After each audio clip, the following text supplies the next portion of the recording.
కాకినాడ నగరంలో పురాతన ఆలయాల అభివృద్ధికి కోట్లాది రూపాయల నిధులు సమీకరించి అభివృద్ధి చేసినట్లు కాకినాడ సిటీ ఎమ్మెల్యే ద్వారపూడి చంద్రశేఖర్ రెడ్డి తెలిపారు. కాకినాడ మెయిన్ రోడ్లో గల శ్రీ సీతారామాలయంలో 70 లక్షల రూపాయల నిధులతో చేపట్టనున్న నిర్మాణ పనుల శంకుస్థాపన కార్యక్రమం జరిగింది.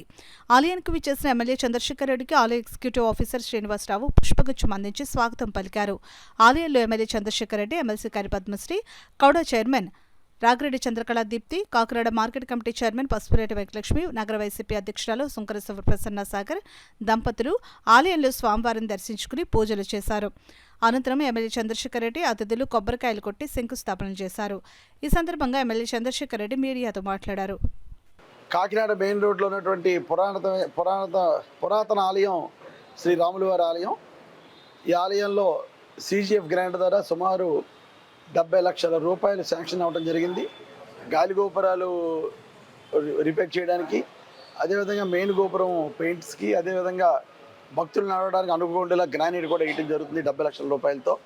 కనుక ఇందులో మ్యాచింగ్ గ్రాంట్గా 17,50,000 రూపాయలు దాతలు ఇవ్వడం జరిగింది.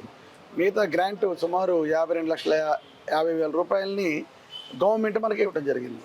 కనుక ఈ common CGF common group fund ద్వారా వచ్చిన నిధులతో ఈ యొక్క గుడి కూడా చాలా సుందరంగా చేయాలని చెప్పేసి మంచి నిర్ణయం తీసుకున్నాం. దీన్ని సహకరించినటువంటి మన ఎండోమెంట్ డిపార్ట్మెంట్ వారికి, ముఖ్యంగా మంత్రి గారికి, ముఖ్యమంత్రి గారికి కూడా ధన్యవాదాలు తెలియజేసుకుంటాం.